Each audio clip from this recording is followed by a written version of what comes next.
bienvenidos y bienvenidas a este nuevo webinar de B2B Marketers. Estamos hoy con Pablo y Jorge, quienes nos van a hablar, que son de tiempo relativo, por supuesto. En un momento os presento con más detalle, pero hoy vamos a hablar sobre el tema del no-code. También para quien sea la primera vez que se conecta a este webinar, os contamos que B2B Marketers es la comunidad en español del marketing B2B, donde pues compartimos conocimientos a través de diferentes formatos de contenido, ¿no? Webinars, talleres, artículos, pues live chats también hemos organizado. Y tenemos además en la siguiente slide pues una comunidad de Slack, donde tenemos alrededor de unos 320 personas que pueden conectar con otros profesionales, preguntar sobre dudas, compartir conocimientos, etcétera, ¿no? Nuestro objetivo al final es construir conocimiento en este sector tan importante como es el marketing B2B y mucho más fácil pues en nuestra propia lengua, en español, ¿no? Os recordamos también que tenemos este espacio al final para hacer vuestras preguntas, pero las podéis ir enviando desde ya, las estaremos recopilando y al final pues intentaremos responder el máximo posible de todas estas preguntas. Y además estaremos compartiendo pues diferentes mensajes sobre este webinar con el hashtag NoCodeB2B en Instagram y en Twitter. Pues empezamos. ¿Por qué hablamos de no code? ¿No? Justo lo comentaba Pablo hace un momento cuando estábamos en la introducción, pues el no code al final efectivamente es el día a día de un marketer, ¿no? Al final en marketing tenemos que conectar herramientas, tenemos que tocar muchos temas tecnológicos que al final pues no tenemos muchas veces los conocimientos y contar con estas tecnologías y estas herramientas que nos permitan acceder a estas conexiones y a estos proyectos que son necesarios en el marketing, pues es importante. Vemos que el no-code crece, solo comparado con el año pasado, ha crecido en un 22%, con un total de 13 millones de dólares en este año. Además, se prevé que la mitad de los compradores de este tipo de tecnologías sea pues de un perfil no IT, ¿no? Muchas veces en todos los proyectos tecnológicos hay una involucración muy grande de IT. Cada vez pues, hay otros departamentos que toman decisiones sobre ese tipo de proyectos sin ser necesariamente del equipo tecnológico, ¿no? Y también, por supuesto, todo el no-code nos da más agilidad. Tenemos muchos cambios, tenemos mucha presión, tenemos muchos proyectos, pues contar con tecnología no-code pues nos permite también avanzar mucho más rápido en lugar de pues tener siempre el embudo del departamento tecnológico que a veces nos limita, ¿no? Y por eso hoy contamos con tiempo relativo. Ahora nos contarán un poco más ellos en detalle, pero bueno, Pablo Varela, pues Pablo tiene más de 15 años de experiencia en el sector de negocio, marketing y consultoría y ahora pues empieza pues su propio proyecto. Bueno, ya hace algún tiempo ha empezado como emprendedor, sobre todo pues para ayudar a otros emprendedores y equipos en la parte de innovación, ¿no? Y por otro lado tenemos a Jorge, que también emprende en este proyecto en tiempo relativo. Pues él es especialista en diseño de interacciones y amante del comportamiento humano y de la innovación. Pues nuevamente muchas gracias, chicos, por vuestro tiempo, por compartir con nosotros y os dejo que nos contéis todo lo relacionado al no-code. Genial, pues nada, muchas gracias, Ivo.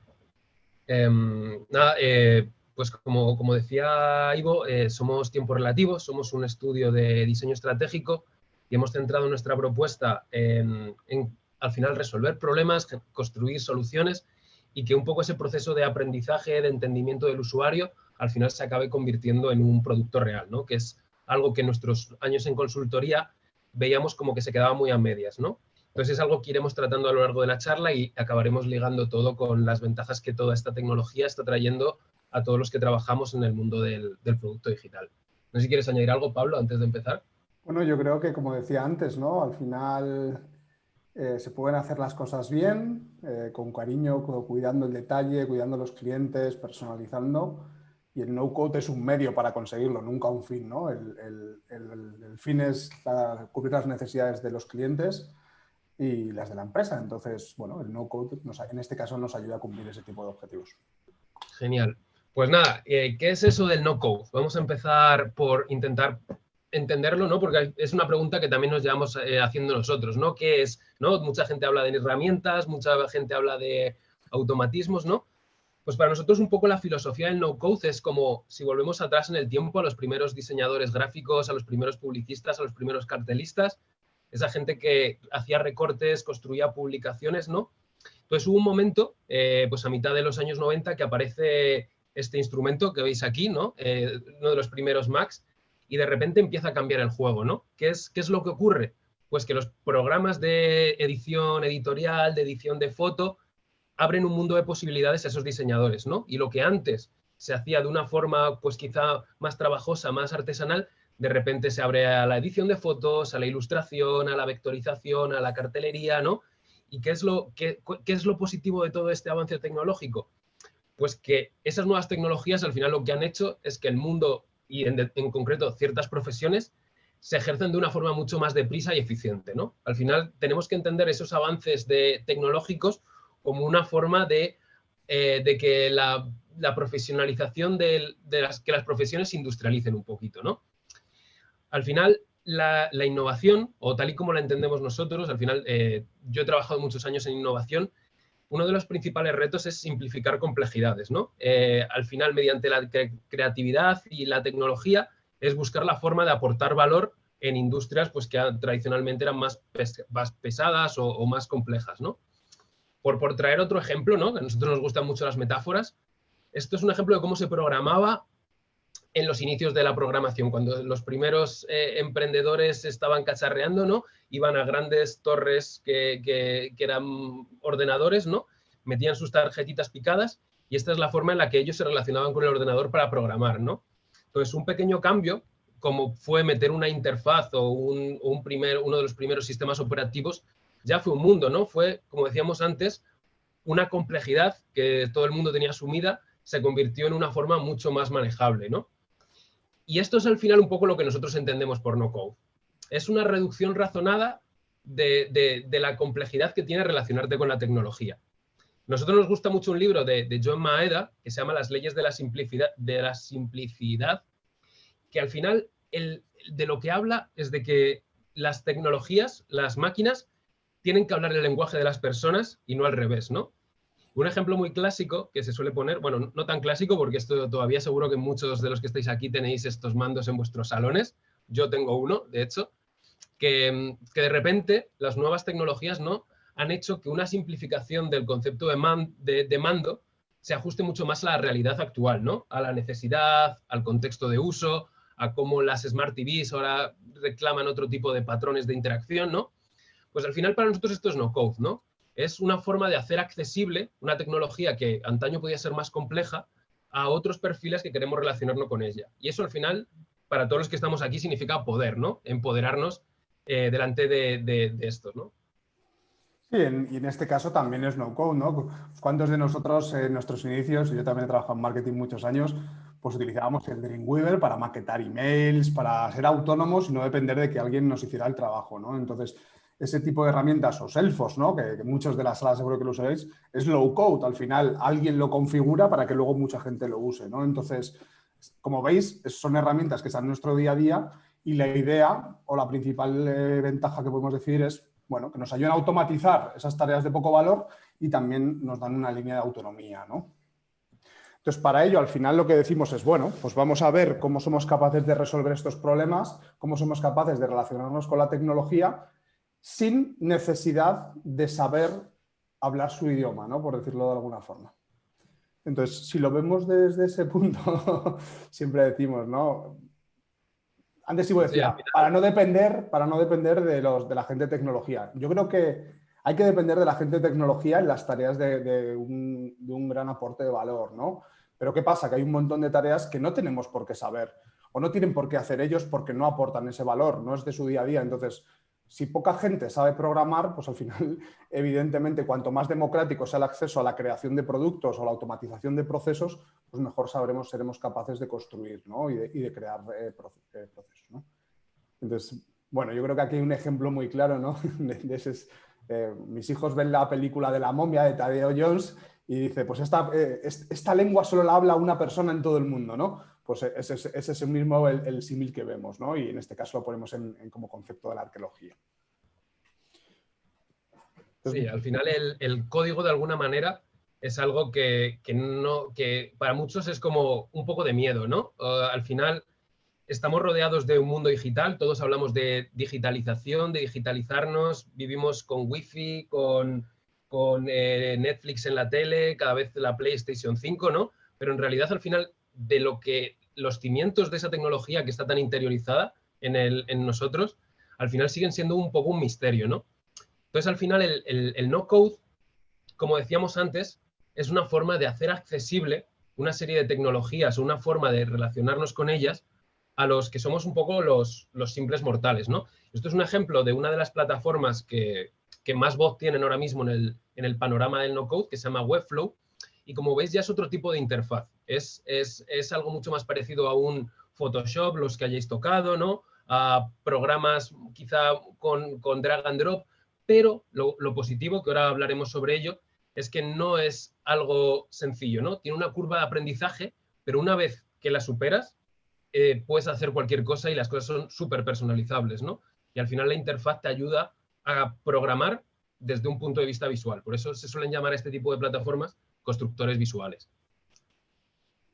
Y al final eso quiere decir que no vaya a haber desarrolladores. Pues hombre, me imagino que eso mismo pensaron los cocineros, ¿no? Cuando se inventó la Thermomix, ¿no? Pues hay gente que usa la Thermomix para hacerse toda la comida, pero tú te vas a un restaurante de estrellas Michelin y tiene una Thermomix para cortar, para hacer salsas, para hacer bechamel, ¿no? Entonces hay ciertas cosas que le puedes decir a la máquina que haga por ti y no tienes que estar pendiente de que los grumos, de que se mueva. Entonces, ¿por qué no aplicamos esa filosofía también a los productos o a los servicios digitales, ¿no? Eso es.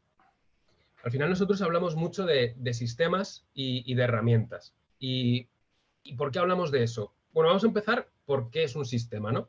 Un sistema es un lugar, en este caso un estanque, donde hay muchísimas piececitas, hay peces, hay algas, hay micropartículas, hay microbios en el agua, ¿no? Y todos se relacionan entre sí para un bien, ¿no? Que en este caso es la vida en el estanque. Si uno de ellos falla, pues probablemente el ecosistema se destroce, ¿no? Y al final eso es un poco lo que pasa en el panorama del no-code. Hay un estanque enorme con un montón de pececillos, ¿no? Que cada uno cumple una misión. Y lo importante no es entender o saber todas las herramientas. Al final es entender las herramientas que te van a servir en tu propósito y ser capaz de conectarlas, generar integraciones entre ellas de cara a construir algo que realmente te aporte valor, ¿no? Las herramientas, nosotros siempre decimos que las herramientas en sí mismas no son importantes. Lo importante es lo que tú eres capaz de hacer con una herramienta. Entonces, un poco en esa línea y con ese mensaje, es como empieza a entenderse qué es no-code. No solo las herramientas, sino como todo ese ecosistema que se puede generar cuando entiendes un poquito más allá. Al final las herramientas se basan en tres tipos de herramientas en general. Las hay que están más orientadas a bases de datos, a guardar cosas, a utilizarlo, a utilizar las APIs. Otras que van más por la parte de automatización, como puede ser Integromat, que luego lo haremos un poquito, o Zapier, que te sirven para automatizar flujos, que eso en marketing, por ejemplo, es algo muy habitual, ¿no? Y luego otras más orientadas a construcción visual, que también las veremos. Pero la clave es donde se empiezan a juntar todas y donde empiezan a generar sinergias. Por poneros también un ejemplo, se suele hacer cuando te preguntan por no-code, ¿no? Una de las cosas más típicas es que te suelen decir WordPress también es no-code, ¿no?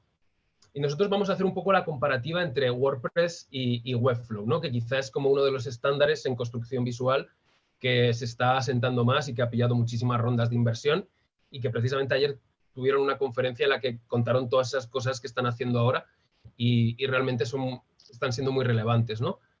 En este caso, WordPress al final es un sistema muy centrado en la herramienta, ¿no? Hay muchos plugins que se relacionan con los que puedes hacer cosas, pero al final te generan normalmente una deuda tecnológica. WordPress al final nació como una plataforma de blogging, ¿no? Además, estoy seguro de que muchos de los que estáis aquí en la sala tenéis WordPress ahora mismo en vuestras empresas, ¿no? Y seguro que estáis pensando, maldita sea esta liada de WordPress, de ir metiendo código ad hoc y luego lo vuelvo para atrás, ¿no? Y lo lento que va, ¿no?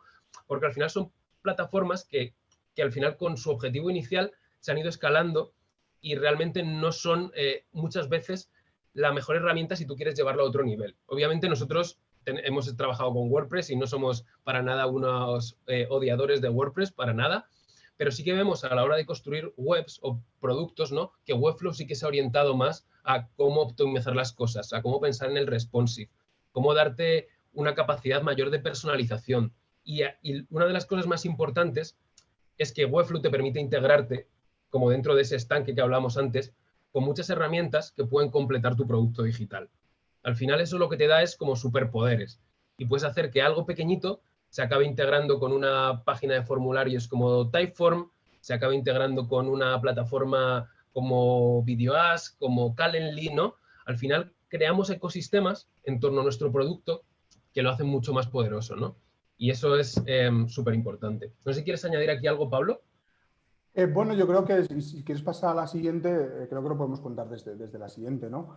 Al final, en general, cuando trabajas en productos, pues ya sea un WordPress, un Webflow, cualquier plataforma digital, nos olvidamos un poco de quién toma las decisiones, quién tiene la lógica, quién es capaz de aportar valor, ¿no? Entonces, empezamos a trabajar en relaciones uno a uno, pues el WordPress se relaciona con el plugin y con el RP y con HubSpot. Empezamos a relacionar, ¿no? Y al final, cuando nos damos cuenta, tenemos una araña que todo se cruza con todo y es muy difícil operar y hacer buenos negocios, ¿no?, de esa forma, ¿no? Entonces, claro, una cosa, como decía antes Jorge, son las herramientas en sí mismas y otra cosa es cómo nosotros definimos nuestra estrategia, nuestra lógica, nuestro producto, nuestro storytelling, ¿no? Entonces, creemos y nuestra forma de trabajar es empezar a trabajar desde el punto de vista de ese concepto del sistema, del estanque que decía antes Jorge, que todo tenga una orquestación y la orquestación siempre tiene que tener piezas maestras, ¿no? Igual que cuando hablamos de bases de datos, ¿no?, siempre decimos quién es el maestro de los datos y luego quién los replica, ¿no? Cuando hablamos también de productos digitales, sean en code o no code, tenemos que pensar muy bien quién toma las decisiones, ¿no? Entonces, comparando este enfoque más estructurado, como decía antes Jorge, en la parte izquierda, muy orientado a que la herramienta sea la que tome las decisiones, la que se comunique entre los sistemas, los plugins, ida y vuelta, que sea un enfoque muy tool-centric, ¿no?, que es la herramienta principal, la que toma las decisiones. Nosotros creemos que, aun trabajando en no-code, se puede trabajar en capas, ¿no? Pues yo cuando he trabajado muchos años en The Cocktail, ¿no?, decía, joder, cómo los productos tienen su bug, sus microservicios, sus lógicas, se integran con sistemas de terceros, pero las cosas se integran una vez. No cada vez que quiero hacer algo le mando a una API de otro lado, ¿no? Entonces, también es posible trabajar así en no-code, ¿no? Hay ciertas herramientas, si antes veíamos los 3 círculos que nos ponía Jorge, en vez de ponerlas en círculos y relacionarlas, pongámoslas en capas y cada herramienta que aporte su capa de valor, ¿no? Pues una aportará la lógica, otra se integrará con los terceros, traerá la lógica a casa y se calculará la lógica una vez, otra será más el visualizador y de esa forma lo que nos permite es generar negocios escalables y creo que es muy importante también en entornos B2B o cuando trabajemos con clientes directos, ¿no? Entonces, bueno, creo que el mensaje principal de esto es no code sí, pero proyectos escalables y profesionales también, que creo que es un poco la mala tendencia que hay, ¿no? Que todo el mundo se piensa que no code es para hacer cosas en 5 minutos y side projects, ¿no? Pues no. Se pueden hacer productos igual que se harían desarrollando, pero en este caso con herramientas no-code, ¿no? Totalmente. Ahora vamos a hablar un poco de cómo nosotros percibimos la oportunidad del fenómeno del no-code en B2B e industria. Al final, el no-code tiene muchos beneficios, ¿no? Y vamos a relatar algunos ya los ha comentado Ivo al principio, pero hay una democratización de los procesos de construcción. Y eso es que las personas de negocio por fin pueden tomar decisiones en producto, la persona de desarrollo puede descargarse de tareas de poco valor y la persona de diseño o de marketing, en el fondo, puede construir cosas por sí mismo sin tener una dependencia de otro área, ¿no?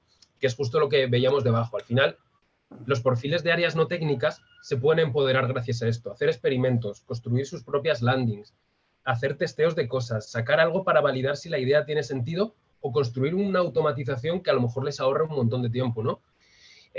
Al final, también hay otra capa muy interesante que es la personalización de productos. ¿Por qué? Porque al final, normalmente en B2B hay mucho dato, ¿no? Trabajamos con mucho sistema integrado y muchas veces carecen de una interfaz que permita que ese contenido sea legible o que sea fácil de interpretar. Y eso al final también es un ahorro de costes y de tiempo, ¿no? Y por último, permite validar ideas con datos reales muy rápido. Pues, o sea, muchos de los que estáis aquí seguro que habéis oído o trabajáis en esas filosofías de Lean Startup, ¿no? De agilidad, de testeo, de iterar, ¿no? Pues si lo podemos llevar un poquito más allá y si podemos testar con algo real, ¿no? Y obtener métricas reales y no solo, pues muchas veces a través de prototipos en cartón piedra, por decirlo de alguna manera. Creemos que ahí hay como mucha potencial de cara a esa parte más intraempresa. ¿Quieres añadir algo aquí, Pablo? Bueno, yo creo que reforzar el mensaje y luego comentaremos algún caso, ¿no? Interesante de que se pueden hacer productos en semanas, se pueden integrar productos con RP, se pueden personalizar, se pueden hacer ad hocs en entornos logados, seguros, con tecnologías no-code, ¿no? Entonces, creo que cuando tú eso lo pones en un presupuesto, en una consultora y te lo pasan a una tarifa que no es accesible, ¿no? Pues porque pues al final se hacen de una forma un poquito más soft o menos mimo al detalle, ¿no? Entonces es muy importante que nos capacite y que nos permita, ¿no? Hacer cosas de otra forma. En esta línea, que fruto del estado de la tecnología, el rendimiento a veces es como una de las cosas que se suele más echar en cara a las herramientas no-code, ¿no? Cuando te enfrentas a vender un proyecto, te dicen, no, es que el rendimiento puede ser muy mejorable a altos niveles, ¿no? Al final nosotros decimos, ok, si te van a anunciar en la Super Bowl en un anuncio de Doritos, en este caso, ¿no? Pues no te preocupes que probablemente la tecnología no-code, por el momento en el que estamos, ¿no? Que esto al final es un evolutivo, pues quizá no sea tu solución, ¿no? Pero es que justamente en B2B esto nunca va a ser un problema, ¿no? Porque al final trabajamos en entornos más cerrados, con menos volumen de tráfico, entonces al final es una solución que no hace falta tener un Ferrari para conducir por las calles de Madrid si solo te dejan ir a 40, ¿no? Pues a veces es un poco esa sensación, ¿no? De que intentamos siempre ir como al máximo tecnológico y no nos estamos adaptando a las necesidades reales de las empresas, ¿no? Y eso al final, una vez más, supone un ahorro de costes y ya no diría solo eso, sino la capacidad de hacer cosas y que el dinero no sea una barrera para hacer cosas que van a ayudarte a mejorar internamente. Vamos a hablar de 3 indicadores que nosotros hemos percibido por los que en industria tradicional o en B2B es una opción muy a tener en cuenta, el no-code, ¿no? El primero, que a lo mejor alguno lo conocéis, es que SAP acaba de comprar una herramienta que se llama AppGiver. Y es una gran noticia porque en España hay muchísimas empresas, seguro que algunos de los que estáis aquí tenéis SAP en vuestras propias empresas, ¿no? Que ahora han pasado a tener una herramienta no-code como es AppGiver, que os mostramos aquí unos pantallazos, dentro de su catálogo, ¿no? De forma gratuita. Además, es una herramienta gratuita para todo el mundo ahora mismo, ¿no? Nosotros hemos tenido la oportunidad de trabajar ya en varios proyectos con ella y la verdad es que es una pasada la capacidad que tiene, ya no solo de integración con cualquier tipo de sistema externo, sino cómo hay fórmulas, funciones ya escritas, cómo los componentes los puedes personalizar al máximo, ¿no? Y un ejemplo claro es que DHL, que como todos sabemos es un monstruo, ¿no? Ya ha creado una aplicación para su sistema de logística, ¿no? En AppGiver, ¿no? Entonces, al final vemos como un potencial enorme en que muchísimas empresas que por la parte de atrás ya tienen SAP, hagan que su proceso por dentro tenga una mejor experiencia de usuario, haya una interfaz, una cara digital para sistemas que normalmente a lo mejor estaban en Excel o mal automatizados, ¿no? Y que realmente esto va a ser algo que va a acabar mejorando, pues eso, la operativa y las operaciones, sin ningún tipo de duda. Y Jorge, por complementar, ¿no? Claro. Pensemos SAP, probablemente tengáis catálogos de precio por cliente, lógicas diferentes por segmento, cómo trasladamos eso a un e-commerce, cómo lo trasladamos a un sistema de pedidos. Mi forma de hacer los pedidos en mi negocio B2B es por crédito, no necesito transacción. Pensar eso, integraros en una plataforma tipo Magento, Shopify, al final es complejo, ¿no? Es complejo, es tiempo, son muchas áreas involucradas. Como decía Jorge ahora mismo, lo que han permitido la compra de SAP es que HANA, que digamos que es la parte de entorno público y en la nube de SAP, pues permita llevar datos directamente a AppGiver, ¿no? Y entonces también esto se integra con el dispositivo, se integra con la cámara, con la localización. Entonces, ahora mismo estaríamos hablando que plantear una plataforma, a lo mejor en AppGiver, que nos permita vender al cliente en función de dónde está, de lo que hace, de lo que pide, de mucha información, estamos hablando de semanas, ¿no? No estamos hablando, a lo mejor es 1 mes y medio, o 2 meses como muchísimo, ¿no?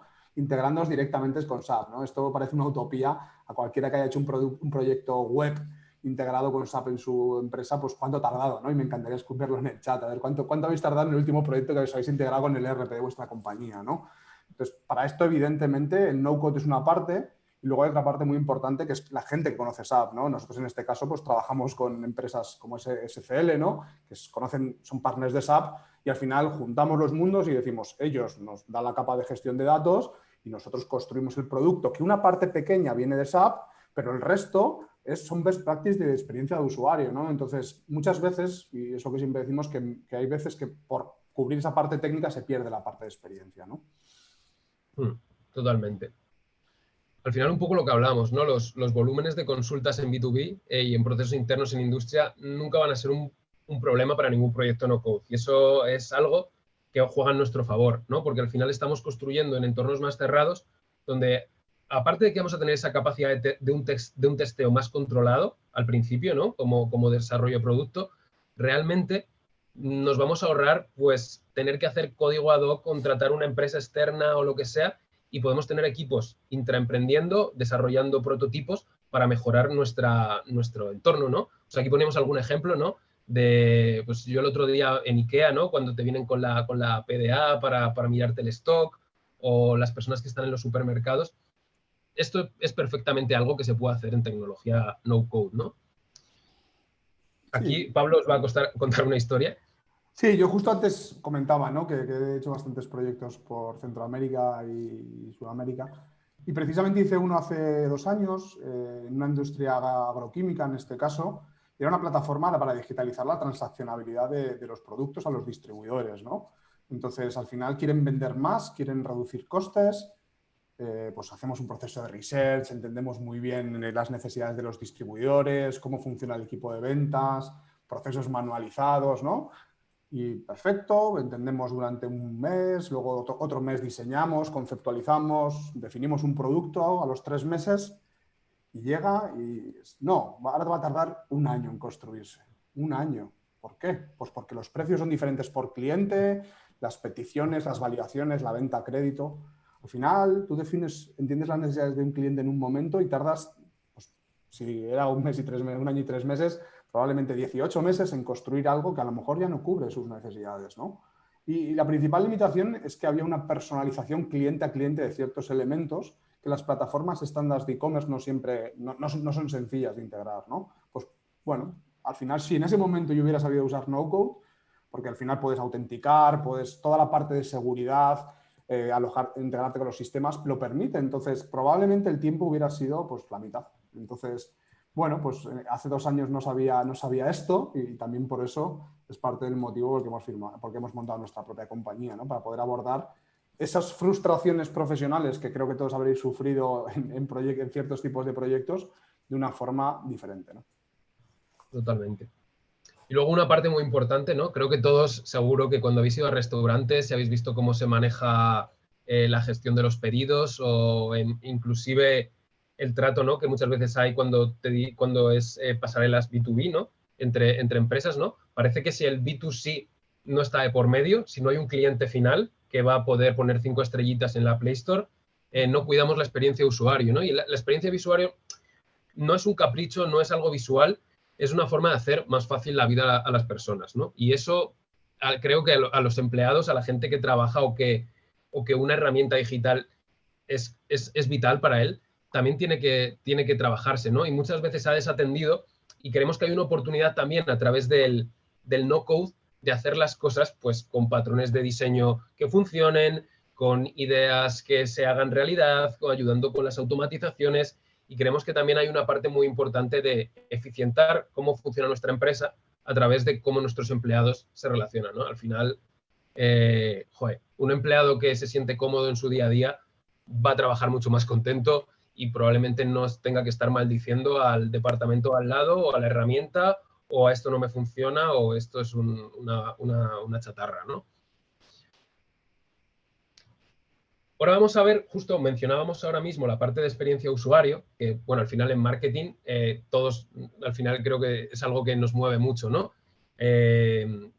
Cómo el usuario va a percibir esto, ¿no? Entonces, nosotros estamos en un punto en el que creemos que la experiencia de usuario tiene que ligarse con la lógica de programación, que es lo que hablábamos antes, ¿no? Tradicionalmente, Y me traigo una frase de Samuel Hill, que es una persona pues, a la que pues, admiro personalmente, que hablaba que en este tuit que ponía hace poquito, decía que los inversores tecnológicos se creen que es muy fácil toda la parte de cliente, ¿no? Y la gente que trabajamos en cliente solemos pensar que la tecnología es muy complicada, ¿no? Y ambos estamos equivocados, ¿no? Creo que de toda la vida ha habido como tradicionalmente entre la gente de producto y la gente de tecnología como guerras, ¿no? En plan, esto no se puede hacer porque la tecnología, porque tal, no estáis pensando. Y creo que es un error, ¿no? Porque va en detrimento de lo que es la empresa, ¿no? Al final, un poco la metáfora que traemos aquí, que ya sabéis que nos gustan mucho las metáforas, es ¿qué pensaríamos si un arquitecto diseñase un edificio que no se puede construir, ¿no? O que los materiales no están preparados para el clima, ¿no? Pues al final sería un error, ¿no? Y eso es a veces un poco el proyectar cosas desde el no saber la parte tecnológica. Pero miremoslo al revés, ¿no? ¿Qué pasaría si alguien que está construyendo se pone a tirar una casa y al final pues las paredes están mal, se agrieta, es horrible estéticamente, el tejado pues se inunda? Pues al final es el mismo concepto, ¿no? Entonces, en la balanza tiene que estar el cuidar la experiencia, cuidar el diseño, cuidar al cliente y por otro lado, que eso sea viable técnicamente, ¿no? Que es un poco el mensaje que nosotros traemos en torno a lo que para nosotros es un product maker o un diseñador de no code o un... Luego hablaremos también de otro perfil más asociado al marketing, que es el no code strategist, ¿no? La gente que puede o de automatizar cosas y agilizar todo el proyecto, ¿no? En esta línea vamos a traer un ejemplo real de cómo podemos aplicar esto en nuestro día a día, ¿vale? Y pensando también un poco en industria. No sé si todos los que estamos aquí conocéis el concepto de Design Sprint. Es una metodología que nosotros pues nos certificamos y trabajamos mucho en tiempo relativo y en empresas previas en las que hemos estado. Y al final trata de, en 4 días, validar una idea. Te juntas con un equipo en el que hay una persona de tecnología, una persona de marketing, de negocio, ciertos perfiles importantes en el proyecto. Nos juntamos todos en una sala y ideando en 4 días llegamos a un prototipo que normalmente podemos validar con clientes finales, ¿no? O lo validamos con clientes finales para ver si realmente nuestras ideas estaban bien o eran algo que simplemente está en nuestra cabeza y no tiene sentido seguir avanzando por esa línea, ¿no? En este caso es un ejemplo de una sesión que tuvimos en el equipo con un cliente nuestro de un Design Sprint.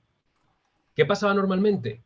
Que una vez acababa el Design Sprint, nosotros llegábamos a un prototipo, como hablamos antes, un poco de cartón piedra, ¿no? En ese sentido, entregábamos algo que, bueno, pues clicabas, te ayudaba a aprender, pero se quedaba ahí, ¿no? Entonces vamos un poco más allá.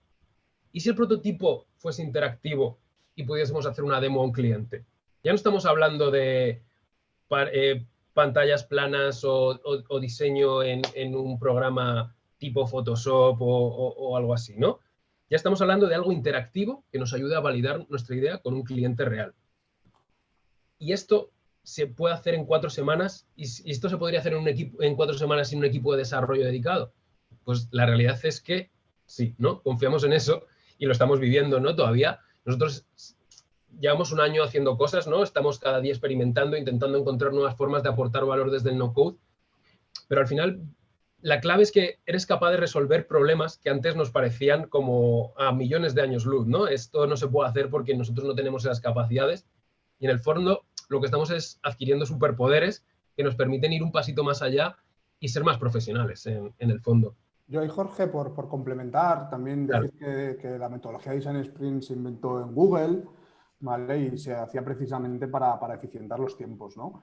Creo que desde este concepto hay una parte muy importante que es validar los productos. Como decía Jorge, el validar con 4, con 6, con 8 personas en un test de usuario con datos ficticios valida ciertas hipótesis, pero el tener el feedback de tu usuario real, que esté viendo sus datos reales en la plataforma, que habiendo hecho solo un login, de repente él perciba que es una plataforma real, es como si un comercial fuera a vender con una demo, cogiera el feedback y trabajara, ¿no? Imaginaos el valor que os puede aportar eso desde un punto de vista de eficientar costes, de aportar valor en el futuro, de tener el producto correcto en el momento correcto, ¿no? Entonces, se puede y podéis también vosotros. O sea, yo creo que hay este tipo de herramientas os pueden ayudar a vosotros mismos, ¿no? Porque al final, como decía Jorge, la curva de aprendizaje está, pero no es tan grande, también a probar ese tipo de procesos, ¿no? Totalmente. Al final nosotros lo que vemos es que es un sector que está en vías de profesionalización y que está creciendo mucho, ¿no? Ya solo las búsquedas en Google, en las tendencias, pues se dispararon desde aquí hace aproximadamente 2 años, ¿no? En los picos. Y aquí os traemos un poco, y ya con esto vamos a acabar la charla y os dejamos si queréis hacernos alguna pregunta, el perfil que nosotros hemos denominado no-code strategies, ¿no? Al final son, y seguro que muchos os sentís identificados, ¿no? Son perfiles transversales para toda la compañía, que tienen unas capacidades más generalistas, que están orientados a resultados, que saben un poquito de todo, y seguro que en algo son muy buenos, pero no van a dejar de saber de conversión, de analítica, de negocio, etcétera, ¿no? Son gente que le gusta solucionar problemas, ¿no?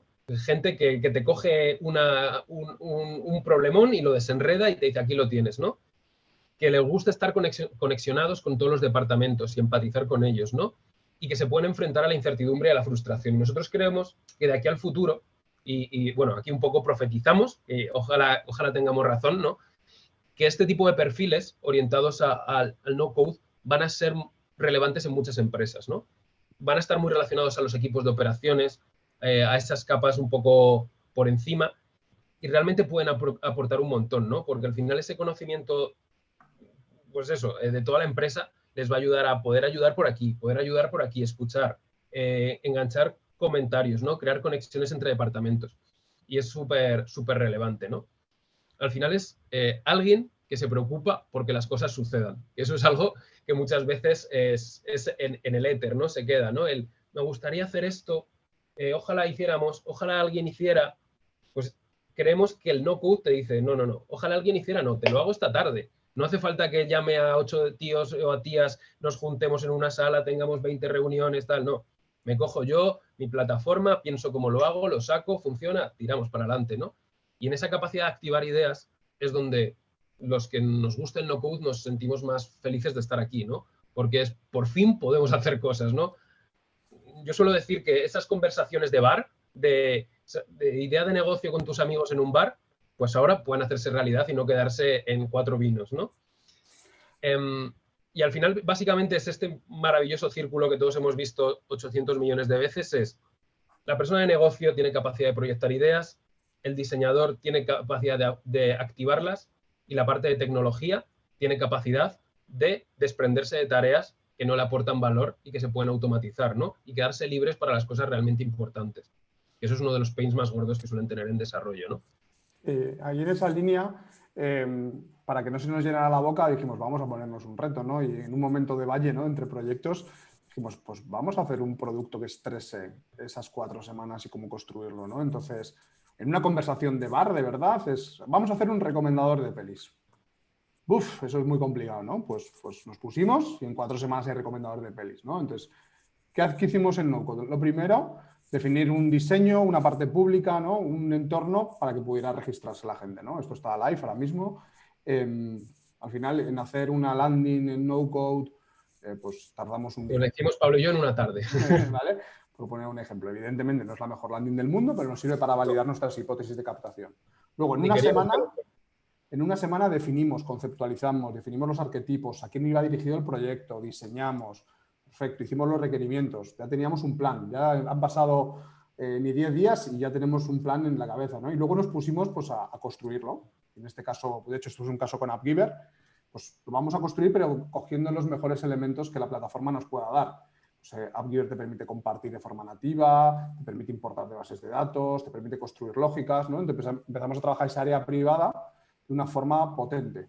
Claro, y aquí decíamos, lo hacemos en una app, en una web que tiene sentido. Bueno, vamos a hacerlo de una forma, pero que luego nos permita pivotar. Entonces, para eso, evidentemente, hay que hacer APIs.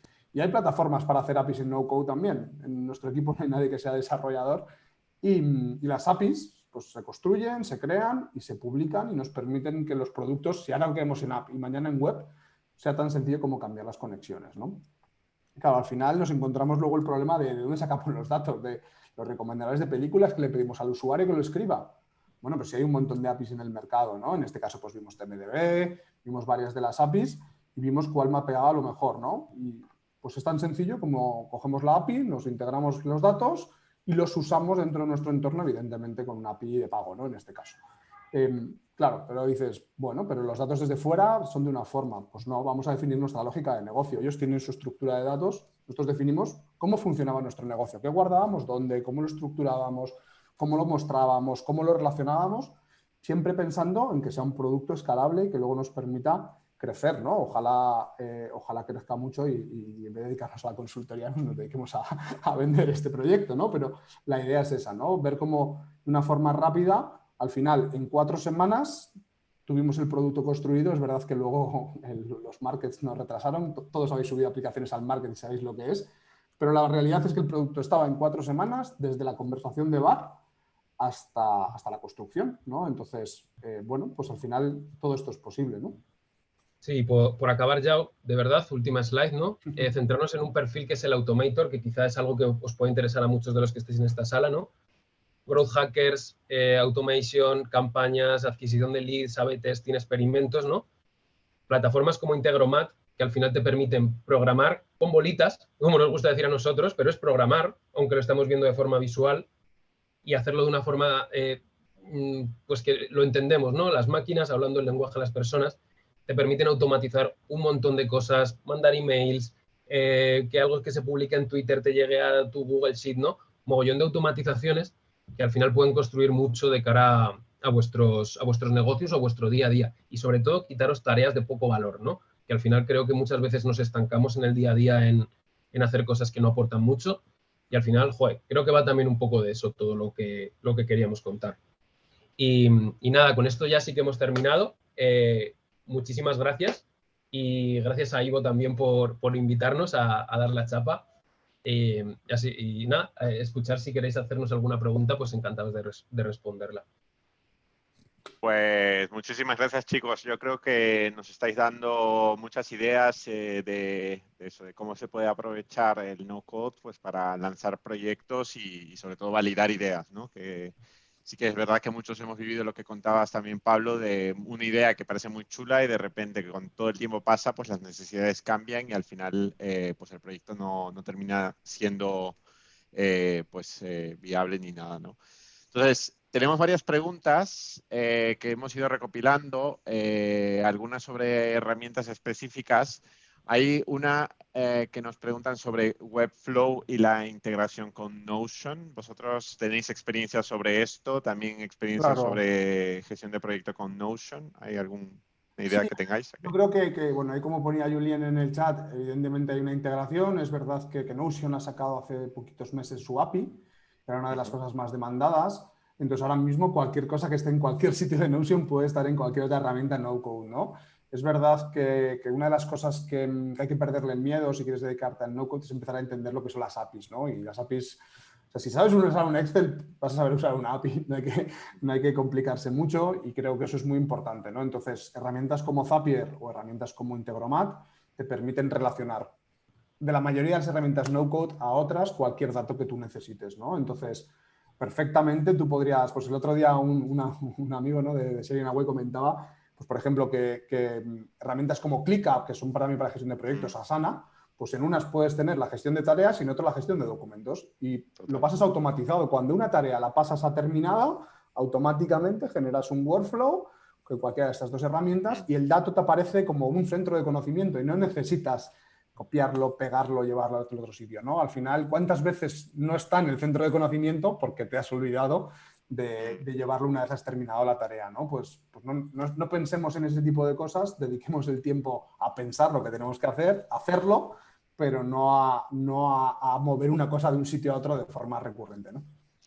Sí, y muchas veces con este perfil de no-code strategies que comentabais, a veces creo que hace falta internamente identificar esas tareas demasiado repetitivas que en marketing, por ejemplo, realizamos, ¿no? Y que con este tipo de integraciones, como dices, conectar la herramienta de Knowledge Management con la herramienta de gestión de proyecto, pues al final te permite pues, automatizarlo, ir más rápido y tomar el tiempo en cosas de valor, ¿no? Y sobre todo no olvidarte, ¿no, Ivo? Porque yo creo que es clave que todo lo que yo siempre, bueno, se llaman monkey task, ¿no? Al final la probabilidad, no son tareas que a nadie le gusten hacer, son tareas que la gente tiende a olvidarse de ellas y al final afectan en muchos procesos, ¿no? Entonces, Sí. el tiempo a pensar y hacer y no tanto a a convertirte un Hacer poco en ese cosas. concepto de más repetitivo, ¿no? Perfecto. Pues si os parece agrupado las preguntas de Webflow, otra pregunta que tenemos es, con Webflow, ¿qué tanto te libras de los desarrolladores? Es decir, ¿cuánta dependencia tienes de un perfil de desarrollador versus cosas que puedes hacer sin estos conocimientos de código? Es muy buena pregunta. ¿Quieres responder, Pablo, que te has peleado últimamente también con eso? Si vas respondiendo, yo entro un momento en nuestro Webflow y os lo enseño. Anda, mira, pues nada, pues en directo. Webflow tiene, dependiendo de lo que quieras hacer, ¿no? Al final, si tú aprendes un poco lógica de programación, que Webflow por suerte tiene en YouTube lo que llaman Webflow University, que es unos espacios de aprendizaje que son brutales, lo explican genial todo, en el que tú puedes aprender poquito a poco, ¿vale? Y una vez llegas a esa curva, que os digo que no es compleja, yo aprendí en una semana a manejarme, ya puedes hacer casi todo lo que se te ocurra. ¿Qué pasa? Mira, esta es nuestra web, en este caso, que, bueno, creo que hemos perdido a Pablo, de repente. Nada, al compartir yo creo que ha debido clicar en otra pestaña. La dependencia con desarrollo es cuando ya estás haciendo integraciones muy complejas, pero ya os digo que nosotros en productos normales, sencillos, de un blog, mostrar algo, poner un formulario, cosas que no sean muy estándar, o sea, que sean más o menos estándar, lo puedes hacer perfectísimamente tú solo, ¿no? Incluso a nivel de APIs, si te conectas a cosas que Webflow ya tiene, pues antes os ponía el ejemplo de Calendly, sin ningún tipo de problema.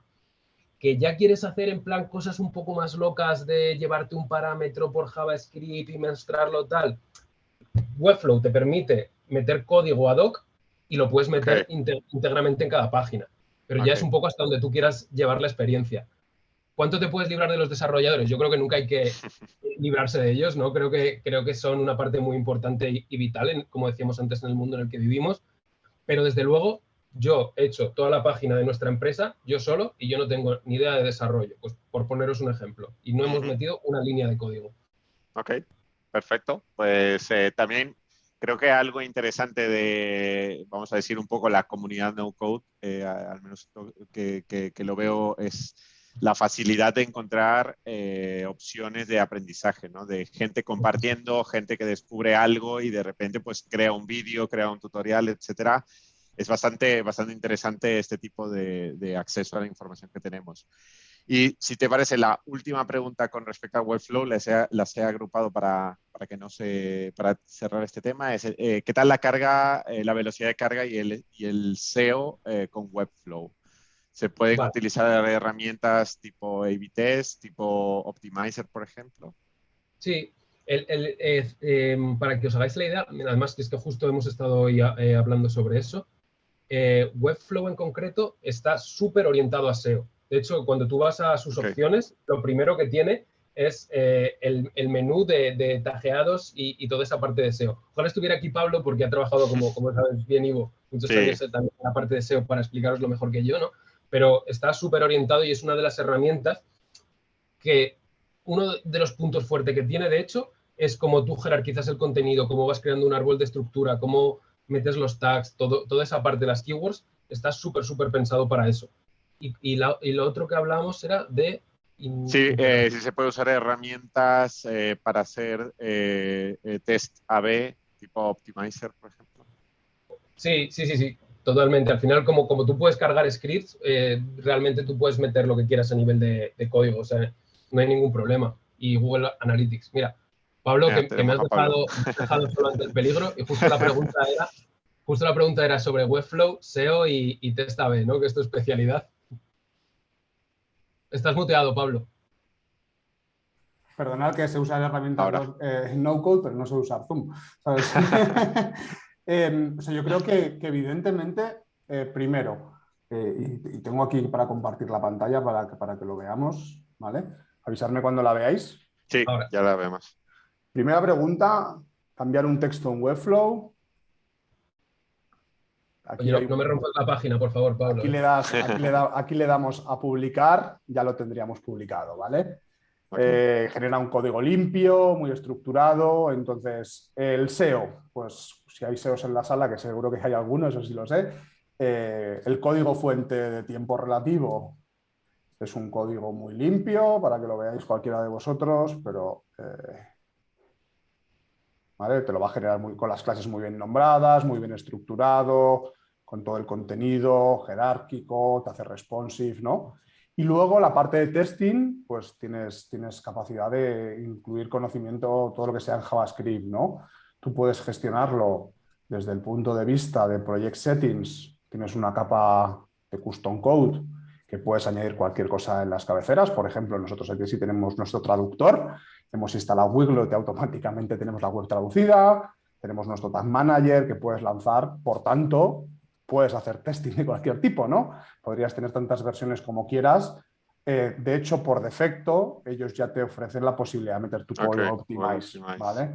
Genial. Entonces, claro, realmente, si os dais cuenta, desde el punto de vista de SEO, pues por seguir respondiendo, ¿no? Y justo hoy lo hablábamos con un cliente, pues yo puedo hacer todas mis redirecciones, puedo mejorar bastantes elementos que mejorar la carga de página.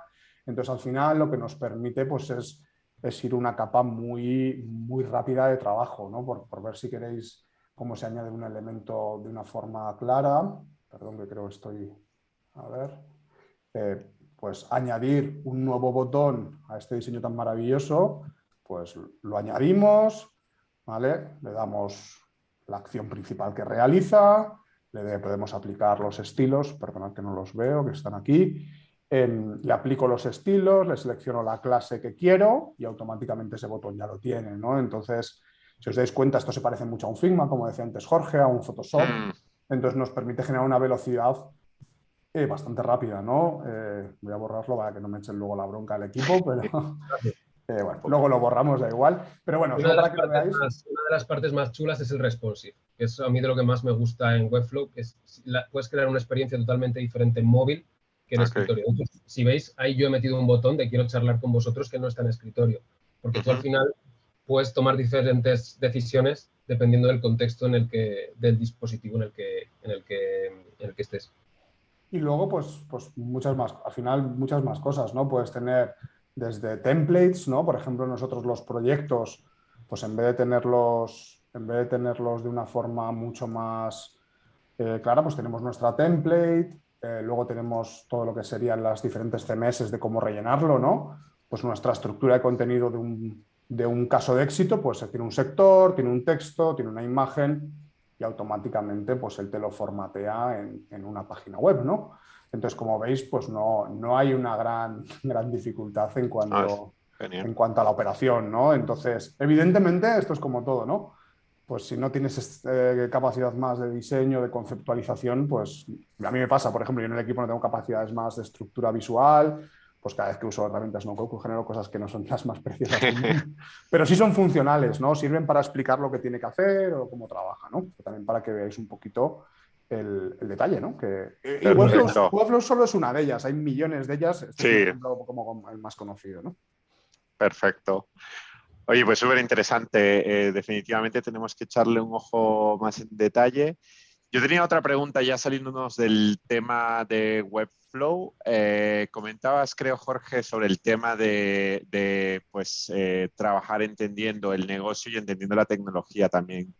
Muchas veces en los proyectos nos encontramos esa separación muy grande de pues, la gente de tecnología no entiende el negocio, no entiende el objetivo final y lo contrario, ¿no? La gente de negocio no llega a entender la tecnología. ¿Cómo hacéis vosotros en vuestros proyectos para unir estas dos áreas, para comprender las dos áreas entre sí, ¿no?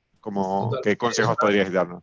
Súper buena pregunta. Y nosotros al final no nos definimos como una agencia no-code, en el sentido de no solo hacemos proyectos como de desarrollo, de construcción, sí que nos gusta toda esa parte de aprendizaje. Entonces, siempre tenemos una fase de inversión en la que entendemos todos los objetivos de negocio. Entonces, metemos pues lo que os contábamos antes del Design Sprint, ¿no? Tenemos sesiones en las que analizamos cuáles son las métricas que se quieren llegar, los criterios de éxito, el por qué entrevistamos a todo el mundo y tenemos un entendimiento muy profundo del porqué de la idea a nivel de negocio, ¿no?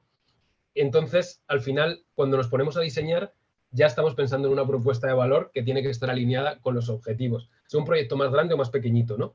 Y luego, como todo nuestro equipo son diseñadores de producto, diseñadores UX, que entienden de tecnología o que han aprendido no code, al final ellos nunca construyen cosas o diseñan cosas que no se pueden construir. Entre otras cosas porque muchas veces las tienen que hacer ellos y cuando lo tienes que hacer tú, ya dices, bueno. Pero al final, si tuviésemos detrás un equipo de desarrollo, el entregable funcional que le entregaríamos de nuestro proceso estaría mucho más mascado porque no diseñaríamos nada que luego no se pudiera hacer realidad. Y ya no solo hacer realidad porque todo es posible, hacer realidad en el tiempo que disponemos en el proyecto. Que muchas veces que eso se nos olvida, ¿no? Que los proyectos tienen un coste y un tiempo. Y eso es lo que delimita el alcance, ¿no? Y muchas veces sí, es muy fácil diseñar la experiencia maravillosa, pero claro, es que hay que hacerla y alguien la tiene que pagar, ¿no? Entonces, en esa línea es como intentamos meter en la coctelera todas las bolas de diseño, negocio y tecnología para que al final los productos sean el producto que tiene que ser en el momento en el que sale. Porque eso yo creo que es súper importante. Y yo complementaría, Ivo, que hay una parte empática muy importante, ¿no? O sea, en los procesos de entendimiento siempre decimos que no podríamos diseñar un buen producto si no sentís que os hacemos preguntas incómodas, ¿no? Que decís, me está preguntando algo que no sé yo si lo sé. Entonces ese es un momento en el que, ¿no? Al final vosotros también, ¿no? Porque al final es ese momento en el que la persona con la que estás trabajando siente que te estás metiendo en sus zapatos, ¿no? Y eso es muy importante a la hora de trabajar. Y luego yo complementaría lo que decía Jorge con un concepto que le llamamos diseñadores end-to-end. Es gente que puede entenderte, que lo puede construir y que es muy empático porque ha estado en ha estado en los roles. Entonces, como sabe por las cosas que luego le va a generar problemas, y las personas inteligentes normalmente no quieren generar problemas, ¿no? Ni generárselos a sí mismo. Entonces, es como como no generarte problemas a ti es la forma de hacerlo bien. Fenomenal. Pues nos vamos a pasar un pelín, si no tenéis problema, nos pasamos un pelín que tenemos unas preguntas más. Y como está grabado, pues quien tenga que irse, pues luego lo verá en la grabación. Justo en vuestra metodología habéis mencionado lo del Design Sprint. ¿Qué diferencia hay entre esta metodología que utilizáis y la metodología muy mencionada, la metodología Agile? ¿Hay diferencias? ¿Son muy similares? Bueno, al final el Agile yo creo que es casi una filosofía de trabajo, en cierto modo. Al final tiene como esa parte casi de rituales, tiene mucha relevancia porque es ese concepto de fallar rápido que viene de todos estos libros relacionados con el Lean, ¿no? Y al final Design Sprint es una forma de que cuando llegas a un momento en tu investigación que ya tienes mucho aprendizaje, vamos a ver si podemos materializarlo en algo que nos permita seguir aprendiendo desde otro punto, ¿no? A veces cuando te cuentan algo es muy bonito, tú puedes decir que sí, ¿no? Pero cuando lo ves en una aplicación, cuando lo ves en una pantalla, cuando lo ves en cartón, ya sí que estás relacionándote con un artefacto, ¿no? Y al final es una forma de seguir aprendiendo súper barato y realmente hacerlo en 4 días, ¿no? Que a lo mejor te das cuenta, joder, es que he hecho esta funcionalidad y en 4 días me he dado cuenta de que 100 personas me han dicho que no vaya por ahí. Pues todo ese dinero y tiempo que te has ahorrado. Y yo ahí añadiría que los design sprint no son para definir el producto, es para definir la primera versión del concepto, ¿no? Porque luego el producto hay que definirlo bien, ¿no? Pero es verdad que si tú en la misma sala pones a los diferentes stakeholders que pueden tener relación con el producto, pues sea marketing, sea tecnología, sea operaciones, sea finanzas, si es una empresa financiera, ¿no? Pues al final, digamos que es un producto co-creado, que luego es más fácil que permee en la organización, porque al final, si tú esto lo hace marketing, pues ya sabéis lo que va a pasar después, ¿no? Que lo habéis visto muchas veces, ¿no? Pero es verdad que pones a diferentes personas, diferentes roles, y es un producto que tiene el alma de las diferentes áreas. Entonces es un producto que entra muy bien en la organización. Es democrático. O sea, todo el proceso se hace por votación. Y si todo el mundo vota una funcionalidad, esa funcionalidad va al prototipo. Entonces tú al final sientes que has formado parte en la toma de decisión. Y si realmente tienes perfiles variopintos dentro de la empresa, es la empresa la que está construyendo el producto. Como decía Pablo, no es el departamento de desarrollo, el departamento de diseño o el departamento de marketing con una idea que quieren poner sobre la mesa. Importante que es el concepto, no es el producto, ¿vale? Y esto siempre lo decimos en todos los proyectos porque hay veces que al verlo visualmente, al ver la experiencia, no, hombre, no se puede pensar un producto en 4 días, ¿no? No vamos o sea, no somos magos, ni nosotros ni la gente que inventó esta metodología, ¿no? Es verdad que es un primer artefacto que te permite avanzar. Es igual que el sketch antes de hacer un anuncio, ¿no? Pues tienes un concepto, y ahí es muy fácil romper, tirar, escucharlo. Escuchas el script y dices, esta es la música, esta no es la música, pues es esto mismo, ¿no? Es el primer, como el brief, lo que devuelves tras un brief creativo, ¿no? Pues sería algo así, por decirlo de alguna forma, pero co-creado en vez de realizado en tu entorno. Perfecto. Y una última pregunta. Vosotros que estáis tanto trabajando con diferentes tecnologías y también lo presentabais, todas las herramientas que existen en el mercado, que cada año, no recuerdo cuál es la web que presenta cada año el entorno Martech y va creciendo y va creciendo y va creciendo cada año.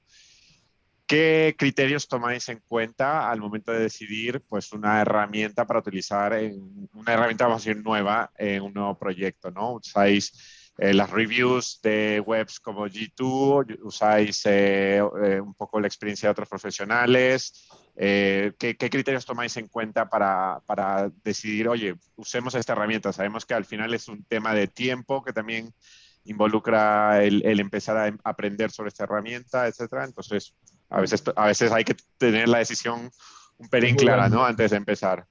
Sí, yo creo que hay un punto relevante, evidentemente en la parte de la credibilidad de la herramienta, algo que acaba de salir, no es algo que puedes implementar en un cliente, ¿no? En ese ciclo de vida, ¿no? Evidentemente, igual que para las startups, los fundadores que están detrás son importantes, de dónde vienen, ¿no? Pero luego hay otra parte que es hacerte una checklist de las cosas más relevantes de ese proyecto. Y después de esa checklist, normalmente lo que hacemos es listamos y algunas cosas las probamos a modo conceptual. Pues, por ejemplo, hoy estábamos probando una herramienta que no sabíamos si nos permite hacer un menú vertical en vez de horizontal. Pues antes de decidir cuál es la herramienta, pues hay 5 o 6 cosas que hemos probado y hemos tomado la decisión de cuál es la mejor herramienta, pero consensuada, ¿no? Evidentemente, es una herramienta que uses en tu día a día, no tienes que estar chequeando cosas, ¿no? Pero al final defínete los puntos críticos de este producto, busca que la herramienta cumpla tus estándares sobre esos puntos y luego, evidentemente, que sea flexible. Nosotros siempre decimos que las herramientas no-code, más o menos el 60% de la funcionalidad son sota, caballo y rey. ¿Vale? Cumplen los mismos estándares, ¿no? O sea, valen para hacer con una, con otra, con otra. Y si entiendes cómo se hace el proceso, ya lo sabes hacer. No necesitas aprender en cada una nueva forma de hacer las cosas. Pero el otro 40 sí es diferente. ¿No? Pues me imagino que si usamos Marketing Cloud, HubSpot u otro tipo de herramientas similares pasa un poco lo mismo, ¿no? Pues están los workflows, están los contactos, están las operaciones, pues más o menos ciertas cosas son iguales. El cómo se aplica este efecto en este sitio, pues no, evidentemente no. Entonces, si el producto es más experiencial, pues hay herramientas más experienciales. Si el producto tiene más lógicas, hay herramientas con más lógicas. Si el producto tiene más integraciones, hay herramientas que se integran mejor con otras, ¿no? Entonces es eso, la checklist y tomar decisiones. Y casi siempre probadas por nosotros mismos. Digo, no solemos fiarnos mucho de lo que nos dicen. Reviews. Porque las herramientas no tienen un problema y es que te puede servir para el 95% de las cosas que quieres hacer, pero como ese 5 no lo puedas hacer, te tira el proyecto abajo. Y eso es una cosa muy importante, ¿no? Que dices, lo tengo ya, ¡pum! ¿Vale? Entonces eso hay que tener cuidado porque pasa. Sí. Perfecto, chicos. Pues no nos vamos a quitar más el tiempo. Muchísimas gracias a los dos por todo lo que nos habéis enseñado hoy sobre el tema no code. Súper interesante y mucho por descubrir todavía. Así que bueno, felices también que seáis parte de la comunidad, porque así de esa manera pues podemos seguir en contacto y hablar con vosotros. Y nada, simplemente pues antes de decir hasta pronto a todo el mundo, quería comentaros muy rápidamente que como todo el mundo empezamos en B2B Marketers el Black Friday, sorpresa. Entonces tenemos el B2B Friday, el cupón que luego os pasaremos por la comunidad, donde estaremos dando acceso al 50% a la cuenta premium de B2B Marketers. Y nada más, os recordamos también que hemos grabado esta sesión, con lo cual pues estaremos preparando en los próximos días el resumen y publicaremos la grabación, la enviaremos en nuestra newsletter. Y muchísimas gracias nuevamente a Pablo, muchas gracias a Jorge. Esperamos contar con vosotros muy pronto en otra sesión de B2B Marketers y a todos los demás, muchas gracias por haber sido parte de este evento. Ha sido un placer. Encantados. Y nada, el que quiera pegarnos un toque, pues por LinkedIn o donde queráis, pues charlamos, que nos encanta escuchar. Genial. Muchas gracias. Hasta pronto. Un abrazo. Adiós. Hasta luego.